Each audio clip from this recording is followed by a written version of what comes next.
نیکیوں کے اس موسم بہار رمضان المبارک میں ضرورت ہے کہ ہم انسانیت کی سب سے عظیم ہستیاں انبیاء کرام کے قصے سنیں تاکہ ان کی روشنی میں ہم اپنی زندگی میں سدھار لا سکیں۔ تو آئیے سنتے ہیں پروگرام نبیوں کے قصے۔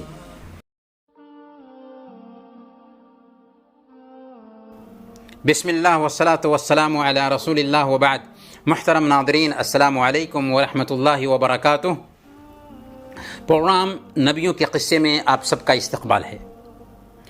آج ہم انبیاء کے قصوں میں سے وہ قصہ بیان کریں گے جسے قرآن نے احسن القصص، قصوں میں سب سے بہتر قصہ کہا ہے، یعنی حضرت یوسف علیہ السلام کا قصہ۔ ہم نے جب ابراہیم علیہ السلام کا تذکرہ کیا تھا تو اس ضمن میں ان کے دو بیٹوں حضرت اسماعیل علیہ السلام اور حضرت اسحاق علیہ السلام کا بھی ذکر کیا تھا کہ حضرت ابراہیم علیہ السلام کی وفات کے بعد حضرت اسماعیل علیہ السلام سرزمین حجاز کو اپنا دعوتی مرکز بنا لیتے ہیں اور حضرت اسحاق علیہ السلام سرزمین فلسطین کو اپنا دعوتی مرکز بناتے ہیں۔ اسحاق علیہ السلام جو ابراہیم علیہ السلام کے بیٹے ہیں، ان کو دو جڑواں بیٹے ہوئے، ایک کا نام عیسو رکھا اور دوسرے بیٹے کا نام یعقوب رکھا، جو بعد میں نبی بنے اور انہی کا نام اسرائیل تھا۔ یعقوب علیہ السلام نے سرزمین عراق کو اپنا دعوتی مرکز بنایا اور وہاں جا کر یعقوب علیہ السلام نے دو عورتوں سے شادی کی۔ پہلی کا نام لیا تھا جس سے 10 بیٹے ہوئے، جبکہ دوسری کا نام راحیل تھا جس سے 2 بیٹے ہوئے، ایک یوسف علیہ السلام اور دوسرے بنیامین۔ اس طرح یعقوب علیہ السلام کے کل ملا کر 12 بیٹے ہوئے۔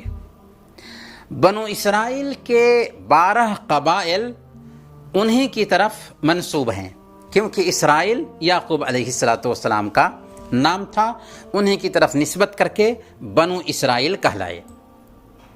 حضرت یوسف علیہ السلام اور بنیامین کی ماں ان کی زندگی میں ہی وفات پا گئیں۔ اس وقت یوسف علیہ السلام کم عمر اور حسین و جمیل تھے، بنیامین بھی بہت چھوٹے تھے۔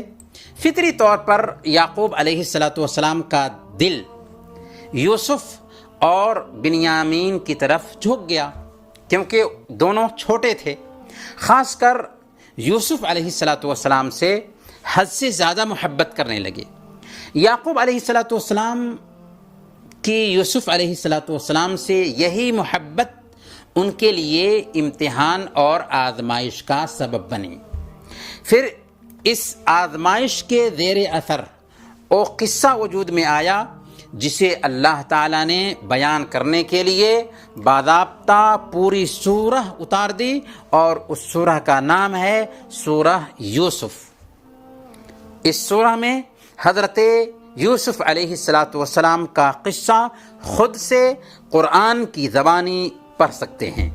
اس قصے کو احسن القصص یعنی سب سے بہترین قصہ اللہ تعالیٰ نے قرار دیا ہے۔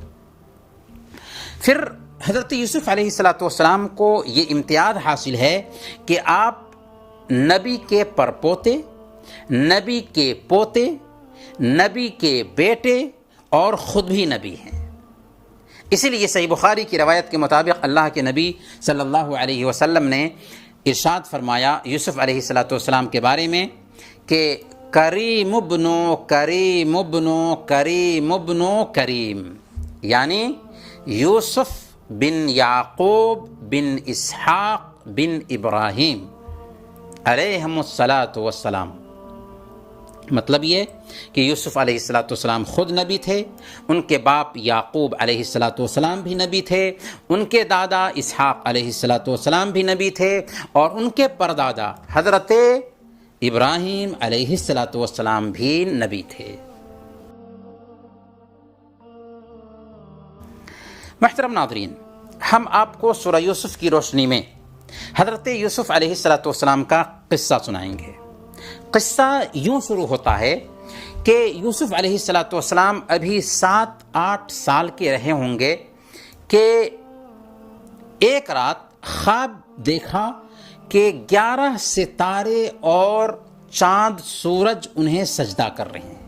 صبح ہوئی تو دورے دورے اپنے باپ یعقوب علیہ الصلاۃ والسلام کے پاس آئے اور انہیں اپنا پورا خواب سنا دیا اور کہا کہ میں نے رات میں ایسا ایسا خواب دیکھا ہے۔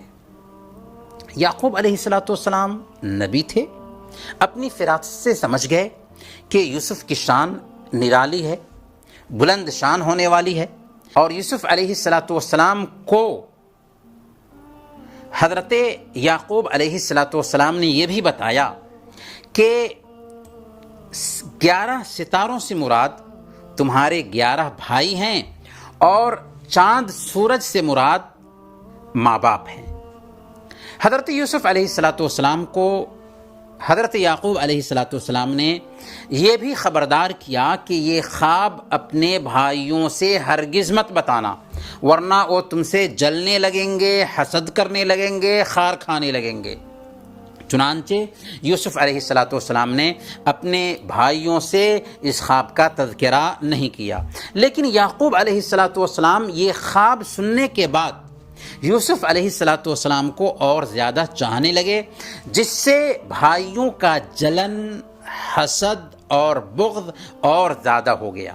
اس لیے بھائیوں نے آپس میں یہ کہنا شروع کیا کہ ہمارے والد غلطی پر ہیں، ہم سب کی نسبت یوسف اور بنیامین کو محبت میں ترجیح دیتے ہیں، حالانکہ ہم بہت بڑی جماعت ہیں، اس بات کا زیادہ حق رکھنے والے ہیں کہ ہم سے زیادہ محبت کی جائے۔ یہ ان بھائیوں کا اصل میں جلن تھا، ورنہ طبعی طور پر ماں باپ کو اپنے بڑے بچوں کے مقابلے میں چھوٹے بچوں سے محبت ہوتی ہی ہے، لیکن یہاں تو حسد پنپ رہا تھا، جلن اپنا کام کر رہا تھا۔ ایک دن 10 بھائی اکٹھا ہوئے اور آپس میں مشورہ کیا کہ یوسف کو قتل کر دیں یا ایسی جگہ پر پہنچا دیں کہ پھر وہاں سے آ ہی نہ سکے، تاکہ باپ کی محبت ہم بھائیوں کے لیے ایک ہو جائے۔ ان میں سے ایک نے کہا کہ یوسف کو قتل کرنے کی کیا ضرورت ہے، سب سے بہتر طریقہ یہ ہے کہ اگر تم اس سے نجات حاصل کرنا چاہتے ہو تو اسے کسی گہرے کنویں میں ڈال دو، کوئی راستہ چلنے والا آئے گا، نکال کر کے کسی ملک میں لے کر کے چلا جائے گا، ہمارے باپ کے چہرے سے اوجھل ہو جائے گا، اور اس طریقے سے ہمارا جو مقصد ہے وہ مقصد بھی حاصل ہو جائے گا، اور ہاں بعد میں ہم میں سے اپنے جرم سے سب کے سب توبہ کر لیں گے، اور اللہ معاف کرنے والا ہے، اللہ معاف کر دے گا۔ یہ پلاننگ کی بھائیوں نے۔ جب سب بھائی اس مجرمانہ رائے اور پلاننگ پر متفق ہو گئے تو سب کے سب اپنے باپ حضرت یعقوب علیہ الصلاۃ والسلام کے پاس آئے۔ یعقوب علیہ الصلاۃ والسلام جہاں ایک نبی تھے وہیں ان کے باپ بھی تھے۔ بھائیوں کے بیچ یہ سب کچھ جو چل رہا تھا باپ سے چھپا نہیں تھا، اور اس کا احساس بھائیوں کو بھی تھا۔ اسی لیے جب بھائی اپنے باپ کے پاس آئے تو گفتگو کی شروعات عتاب سے کی۔ ابا جان، کیا بات ہے کہ یوسف کے معاملے میں آپ ہم بھائیوں پر اعتماد ہی نہیں کرتے ہیں؟ وہ ہمارا بھائی نہیں ہے کیا؟ ہم اس سے محبت نہیں کرتے ہیں کیا؟ اس کے لیے فکر مند نہیں رہتے ہیں کیا؟ وہ ہمارا پیارا اور چھوٹا بھائی ہے، کل بھیجیے اس کو ہمارے ساتھ، جنگل کے سیر کے لیے ہم جا رہے ہیں، ہم چاہتے ہیں کہ یوسف بھی ہمارے ساتھ جائے، کھیلے کودے اور تفریح کرے۔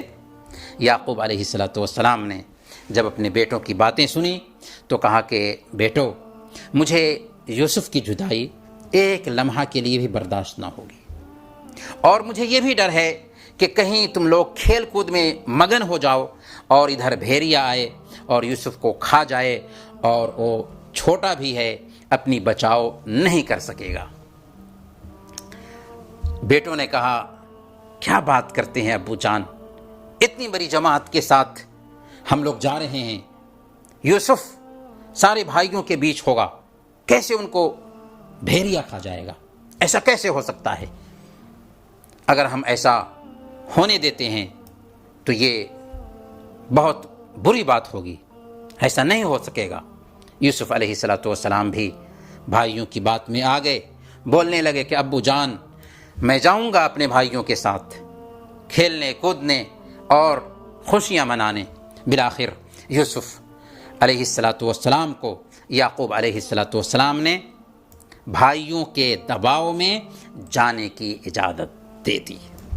اس طرح سارے بھائی سیر کو نکل گئے۔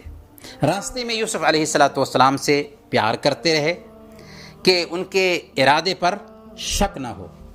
جب جنگل پہنچے تو کھلی دشمنی پر آمادہ ہو گئے، مارنے لگے۔ جسے کہتے یوسف علیہ السلام کے بھائی جان بچائیے، وہی مارنے لگتا۔ یوسف علیہ السلام نے چلا کر کہا کہ کاش ابا جان کو پتہ چل جاتا کہ میرے بھائیوں نے میرے ساتھ کیسا سلوک کیا ہے۔ بھائی انسان نہیں تھے، درندہ بن چکے تھے۔ کھینچ کر قریب کے ایک کنویں کے پاس لے گئے، قمیص اتار لی اور کنویں میں گرا دیا، تاکہ نہ رہے بانس اور نہ بجے بانسری، لیکن جسے اللہ رکھے اسے کون چکھے۔ فوراً اللہ نے وحی بھیجی کہ آپ جس مصیبت میں گرفتار ہو گئے ہیں، اللہ آپ کو ضرور اس سے نجات دے گا، ڈرے نہیں، خوف مت کھائیں، ایک دن وہ آنے والا ہے کہ یہی بھائی آپ کو اپنے کرتوت سے آگاہ کریں گے۔ بہرکیف بھائیوں نے جو پلاننگ کی تھی اسے پورا کر لیا۔ پھر ایک بکری ذبح کیا اور یوسف علیہ السلام کے کرتا کو اس کے خون میں رنگا، یعنی اس خون میں یوسف علیہ السلام کے کرتا کو رنگ لیا۔ اب جب رات ہوئی تو روتے روتے اور ٹسویں بہاتے ہوئے باپ کے پاس آئے اور کہنے لگے، اللہ تعالیٰ نے ان کی اس کیفیت کو بھی ذکر کیا ہے سورہ یوسف آیت نمبر 17 میں۔ انہوں نے کہا یا ابانا انا ذهبنا نستبق وترکنا یوسف عند متاعنا فاکلہ الذئب۔